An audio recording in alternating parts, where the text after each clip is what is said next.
नमस्कार दोस्तों, मैं हूं आशीष कुमार और आप हमारे संग जुड़ रहे हैं प्राइम एकेडमी पे, जहां सफलता ही हमारा लक्ष्य है। तो हम लोगों ने लास्ट क्लास में पढ़ा था कैलेंडर, उसके कुछ बेसिक चीज़ें जाननी थी, तो उसी के आज क्विक रिवीजन करते हैं। उसके आगे हम लोग टॉपिक पे आगे बढ़ेंगे। हम लोगों ने पढ़ा था साधारण वर्ष क्या होता है। साधारण वर्ष यानी कि जो नॉर्मल डे या नॉर्मल ईयर होता है 365 डे का होता है।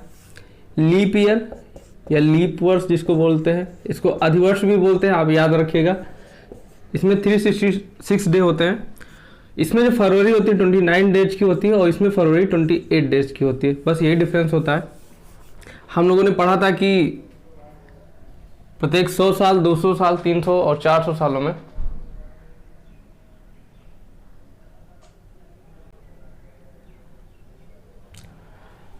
तो आपको एक क्विक रिवीजन कराता हूँ कि प्रत्येक 100 सालों में हमारे पास नंबर ऑफ ऑड डेज 5 आते हैं, 200 सालों में 3, 300 सालों में 1 और 400 सालों में 0।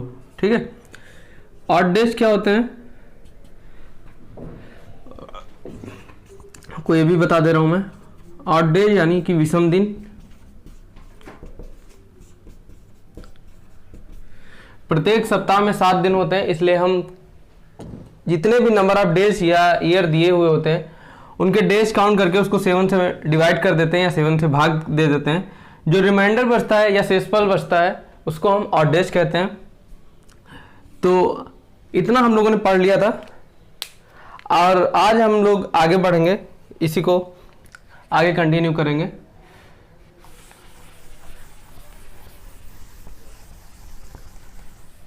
तो देखिए, अगर आपसे ये पूछा जा रहा है जितना हम लोगों ने पढ़ा है, अगर उसी पे एक हम क्वेश्चन लेके देखें।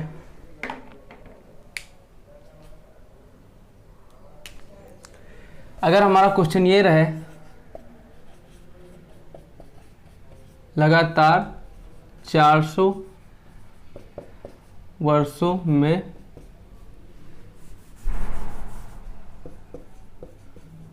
फरवरी 29 डेज की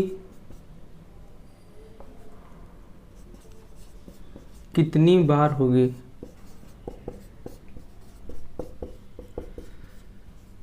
तो क्वेश्चन समझने की कोशिश करिए एक बार।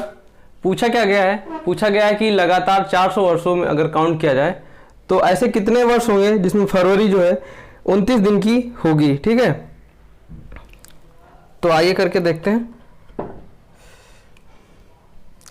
देखिए, हमने क्या कहा था, सबसे फरवरी 29 डेज की तभी होगी जब हमारा लीप वर्ष होगा। अब देखिए, हमने क्या काउंट किया था पिछली क्लास में, हम लोगों ने काउंट करके देखा था कि प्रत्येक 100 सालों में 24 साल जो होंगे ये लीप ईयर के होंगे। ठीक है, और 76 ईयर जो होंगे ये साधारण के होंगे। ठीक है, ये तो हो गए 100 सालों की बात। अगर हमको 400 सालों की निकालना है तो यहाँ 4 से करेंगे और यहाँ 4 से करेंगे और प्लस इसमें 1 करेंगे। 1 क्यों करेंगे? क्योंकि जैसे ही हम लोग इसमें 400वां साल लेके आएंगे वो हमारा लीप ईयर हो जाएगा। ठीक है, तो 1 साल ये ऐड करेंगे।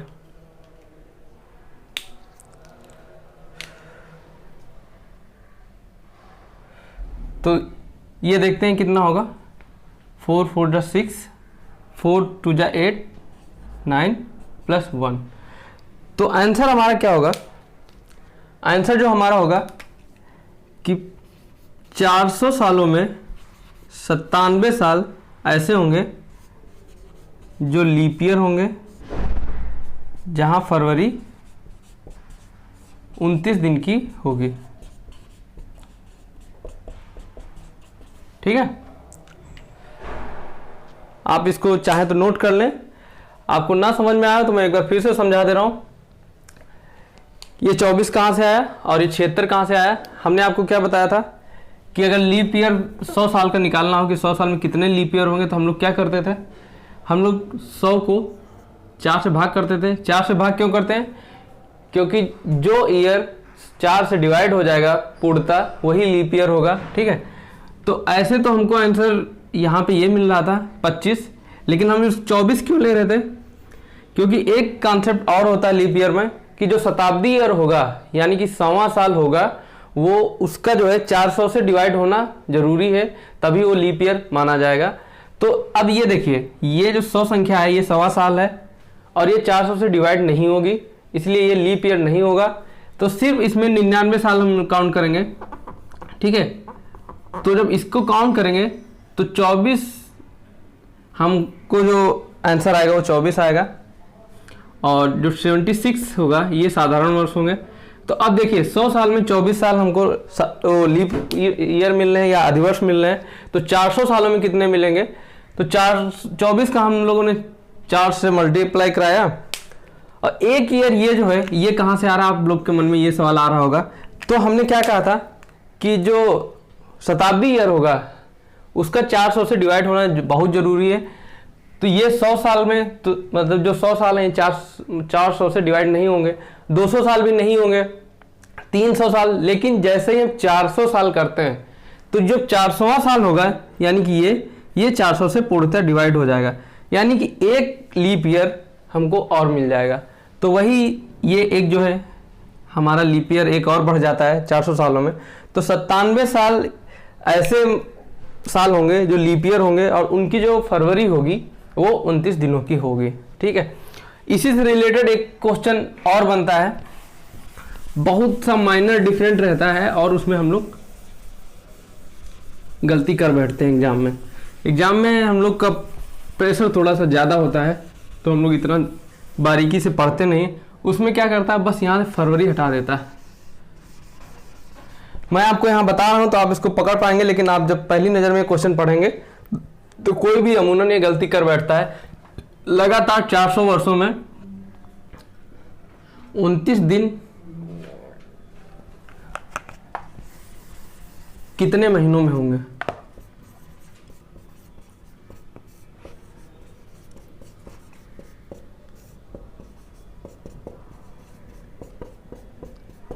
ठीक है, 29 दिन कितने महीनों में होंगे ये पूछा है। हम लोग जल्दबाजी में क्या कर बैठते हैं कि वो फरवरी पूछ रहा है। फरवरी उसने नहीं पूछा है, महीने पूछा है। अब आप एक चीज़ देखिए, 12 महीने होते हैं, फरवरी छोड़ के हर महीने में कम या तो 30 या 31 दिन होते हैं, तो 29 दिन तो हर महीने में होंगे। 29 तारीख जो है हर महीने में आएगी फरवरी छोड़ के। तो आप ये देखिए, चलो इसको निकालने की कोशिश करते हैं हम लोग। तो एक चीज़ ये बताइए, 400 सालों में हमारे पास महीने कितने होंगे? 12 महीने हर साल होते हैं, ये हमारे पास टोटल महीने हो गए। अब ये बताइए कि इन 400 सालों में 29 तारीख कितने कितने महीनों में आएगी? तो लीप ईयर छोड़ के हर साल अगर देखा जाए जो साधारण वर्ष होते हैं, 11 महीने ऐसे जरूर होते हैं साल में जिनमें 29 तारीख आती है। तो 400 में अगर हम 11 से सीधे भाग कर दें, क्योंकि ये 11 ऐसे महीने होंगे जिसमें 29 तारीख जरूर आएगी। फरवरी को हम लोग अभी ऐड नहीं करते हैं तो ये हमारे पास 4400 आ जाएगा। ठीक है, अब देखते हैं ऐसी कितनी फरवरियां आएंगी जहां पे 29 तारीख आएगी। तो हम लोग क्या करते हैं, हम लोग इसके जस्ट पहले अभी निकाले थे कि 400 सालों में, लगातार 400 सालों में फरवरियां कितनी होंगी जिसमें 29 तारीख आएंगी, या लीप ईयर इनडायरेक्टली पूछा जाए कि लीप ईयर कितने आएंगे। ठीक है, क्योंकि लीप ईयर में ही फरवरी 29 दिन की होती है। तो हमने तो आंसर निकाला था 97 आया था, लेकिन हम फिर से यहाँ पर निकालते हैं। अब देखिए, 100 साल में हमारे पास 24 लीप ईयर होते हैं। ठीक है, तो 400 सालों में कितने लीप ईयर हो जाएंगे? 24 चौको 96, और वो लास्ट वाला साल जो 400वां बनता है, ठीक है, उसका एक साल। तो 4400 महीने तो ऐसे होंगे जिसमें 29 आएगी और प्लस 97 ये भी होंगे जो फरवरियाँ लीप ईयर वाली होंगी, ठीक है। तो हमारा जो टोटल आंसर आएगा 4497 महीने ऐसे होंगे। यहाँ पे पूछा है ना कितने महीने होंगे, तो 4497 ऐसे महीने होंगे जिसमें 29 तारीख आएगी। या ये पूछा जाए, अगर सिर्फ लीप ईयर पूछा जाए तो 97 या 97 ऐसे महीने होंगे, या 97 साल ऐसे होंगे जहाँ पे फरवरी जो होगी 29 साल की होगी। उम्मीद करता हूँ कि आपको ये समझ में आ गया होगा। तो हम लोग आगे बढ़ते हैं।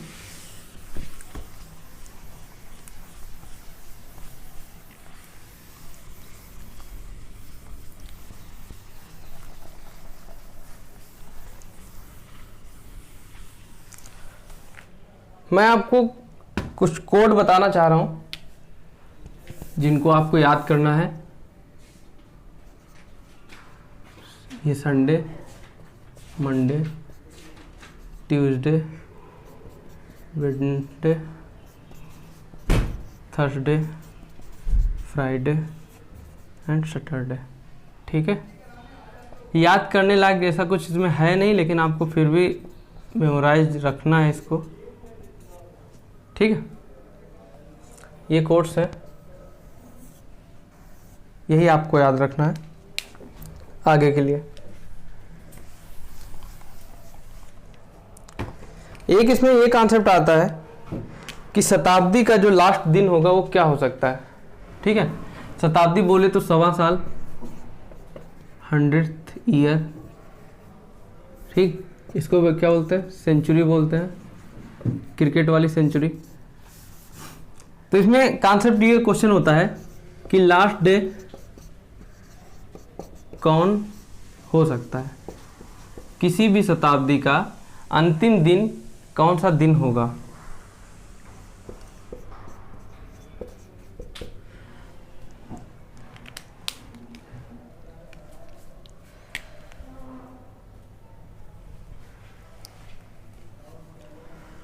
ओके, तो एक चीज़ याद रखिए, मान लीजिए पहली शताब्दी है, मतलब फर्स्ट सेंचुरी है ये, ठीक।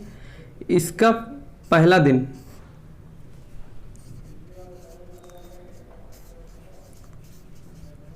अगर मंडे है, ठीक, तो अंतिम दिन कौन सा होगा। अब देखिए, हर 100 साल में, ये फर्स्ट का मतलब सेंचुरी है, सेंचुरी मतलब 100 साल। हर 100 साल में जो हमको ऑड डेज मिलते हैं वो 5 मिलते हैं, और 5 यहाँ किसका कोड है, फ्राइडे का है, ठीक है। तो ये जो लास्ट दिन होगा ये फ्राइडे होगा अगर मंडे है तो, ठीक। चलिए ठीक है। अगर हम सेकेंड सेंचुरी की बात करें, अब देखिए पहली जो सेंचुरी है अगर वो फ्राइडे पे समाप्त हो रही है तो उसके जस्ट बाद वाली जो सेंचुरी स्टार्ट होगी उसका पहला दिन इसके जस्ट बाद वाला दिन होगा, यानी कि सैटरडे। इसका पहला दिन जो होगा वो सैटरडे होगा, ठीक है।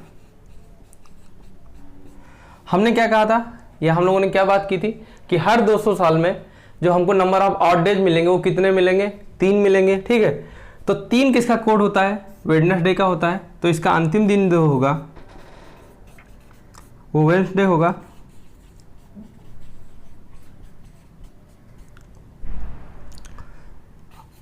अब स्टार्टिंग अगर थर्ड सेंचुरी की करते हैं तो पहला दिन इसका क्या होगा, अगर ये वेडनेसडे है तो इसके जस्ट बाद जो कौन सा दिन आएगा, थर्सडे।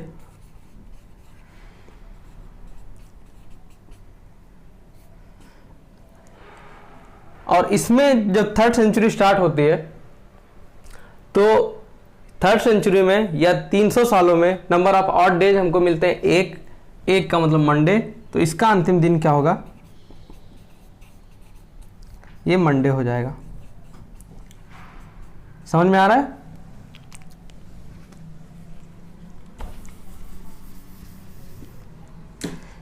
यहाँ दिख रहा है। चलिए ठीक है।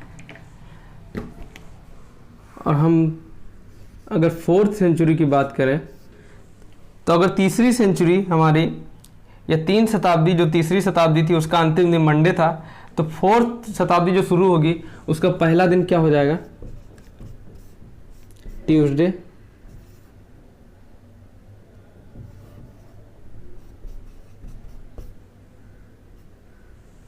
ठीक। अब 4th शताब्दी में होता क्या है कि हमारे पास नंबर ऑफ ऑड डेज कितने आते हैं? 0। ठीक है, तो 0 की बात करें तो 0 हमारा होता है संडे। ठीक, तो एक चीज आप यहां पे जो नोटिस करने वाली ये है कि जब क्वेश्चन सीधा सीधा पूछता है कि कोई भी शताब्दी उसका अंतिम दिन कौन सा दिन नहीं हो सकता है, तो आप ये देखिए किसी भी शताब्दी में अंतिम दिन जो है, एक में तो आया है मंडे, तीसरी शताब्दी में, दूसरी शताब्दी में आया है वेडनेसडे, ठीक है, और पहली शताब्दी में अंतिम दिन आया है फ्राइडे, और चौथी शताब्दी में हमारे पास अंतिम दिन आया संडे। तो ये 3 दिन जो हैं ट्यूसडे, थर्सडे और सैटरडे, ये किसी भी शताब्दी के अंतिम दिन नहीं हो सकते हैं। ये क्वेश्चन एक बेसिक सा बन जाता है। अगर आपको याद है तो आपको इतना सब कुछ करने की ज़रूरत नहीं पड़ेगी एग्जाम में, लेकिन अगर नहीं याद है तो आप इसको कर सकते हैं, बशर्ते आपको ये कोड याद रखने हैं। सीरियल वाइज संडे से स्टार्ट करना और सैटरडे पे ख़त्म कर देना। सैटरडे का कोड 6 आएगा, 5 4 3 2 इस तरह से रहेगा। इसमें भी कुछ ऐसा लॉजिक लगाने की ज़रूरत नहीं है। आप इसको एक बार देख लीजिए, पहला और अंतिम दिन क्या रहेगा। हमने मंडे से स्टार्ट किया था, ठीक है, और मंडे के बाद फ्राइडे कैसे आया? फ्राइडे इसलिए आया क्योंकि जब हमने मंडे स्टार्ट किया तो हर 100 साल में जो ऑड डेज होते हैं 5 होते हैं, तो 5 का कोड हमारे पास क्या था? फ्राइडे। ठीक, जब दूसरी शताब्दी की हम लोग बात कर रहे थे उसमें नंबर ऑफ ऑड डेज होते हैं 3 का कोड हमारे पास क्या था? वेडनेसडे। ये हमारा वेडनेसडे रहा। और तीसरी शताब्दी की जब बात हम लोग कर रहे थे तो इसमें हमारे पास नंबर ऑफ ऑड डेज होते हैं 0 1 यानी कि 1, और उसके हिसाब से हमारे पास मंडे आया था। और तो उन नंबर ऑफ ऑड डेज के हिसाब से लास्ट दिन हम लोगों ने निकाला कि किसी भी शताब्दी का अंतिम दिन कौन सा हो सकता है और कौन सा नहीं हो सकता है। ठीक है, ये कोड मैं यहाँ पे लिखे रहने दे रहा हूँ क्योंकि आगे इसी काम आएगा, और आपको ये कोड से ही आगे क्वेश्चन निकालने हैं। अगर हम बात करें मंथ की, तो हर मंथ में नंबर ऑफ ऑड डेज क्या होंगे इसकी हमने एक बात कर लेते हैं। ये तो वीक हो गया, हम मंथ की बात कर ले रहे हैं। ठीक है, ईयर की हम लोग पहले ही बात कर चुके हैं कि किसी भी ईयर में नंबर ऑफ ऑड डेज क्या होंगे। अगर लीप ईयर है तो नंबर ऑफ ऑड डेज 2 होते हैं, और अगर साधारण वर्ष है तो नंबर ऑफ ऑड डेज 1 होता है। ठीक है, तो अगर हम बात करें जनवरी की, मार्च, अप्रैल, मई, जून, जुलाई, अगस्त, सितंबर, अक्टूबर, नवंबर एंड दिसंबर।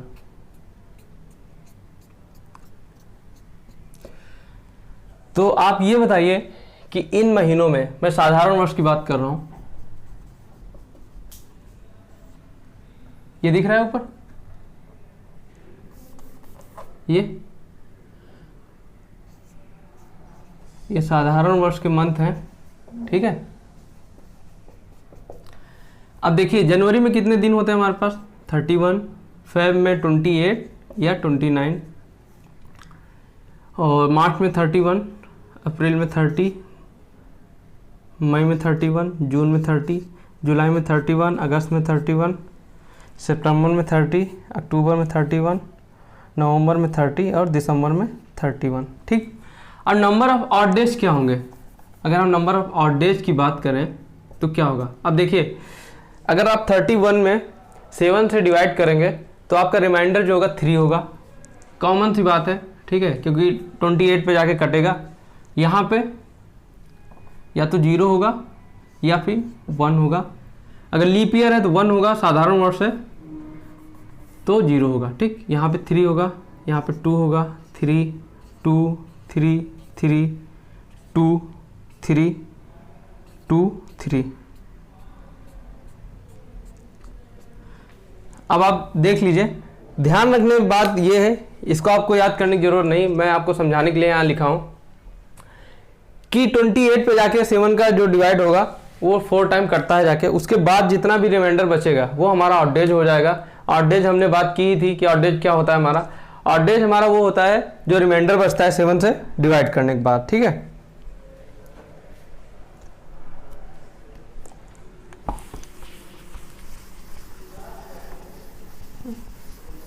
अब एक चीज और आपको याद रखनी है, कोई भी मान लीजिए साधारण वर्ष है, जो उसका पहला दिन होगा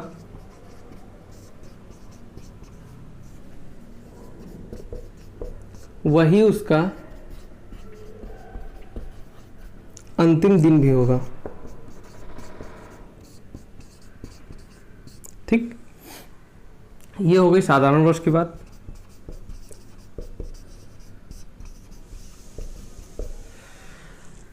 लीप ईयर में क्या होगा, पहला दिन प्लस 1 बराबर होगा अंतिम दिन।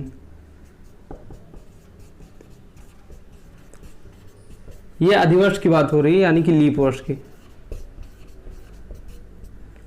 ठीक है। पहला दिन अगर आपका मंडे है तो अंतिम दिन भी मंडे होगा, और अगर लीप ईयर्स की बात कर रहे हैं, अगर पहला दिन मंडे है तो अंतिम दिन क्या होगा, ट्यूसडे हो जाएगा, ठीक है। आपको ये चीज याद रखनी है। और कैलेंडर में एक चीज और बची है, अभी मैं आपको क्वेश्चन नहीं करवा रहा हूं, क्वेश्चन मैं आपको अगले सेशन में कराऊंगा। एक चीज और जो बची है बहुत इंपॉर्टेंट है, रिपीटिंग कैलेंडर की बात है। क्या कहते हैं इसको,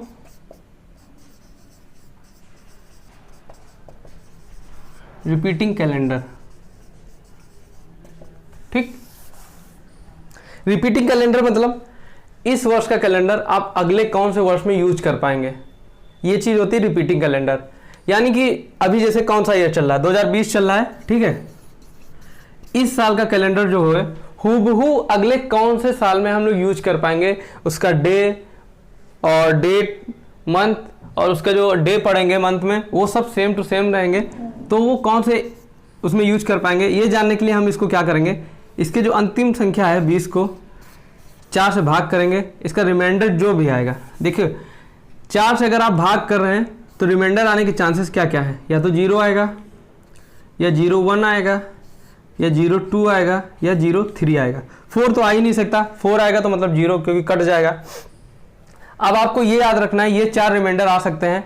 अगर 0 आया तो कौन सा साल होगा, 1 आया तो कितने साल बाद हम इसको यूज कर पाएंगे, 2 आया तो कितने साल बाद यूज कर पाएंगे, ठीक है।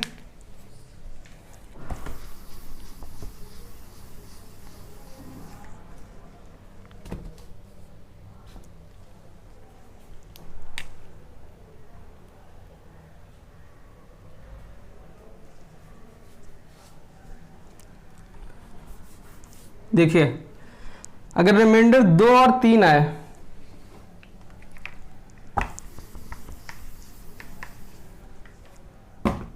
रिमाइंडर 2 और 3 आए तो 11 वर्ष, ठीक है।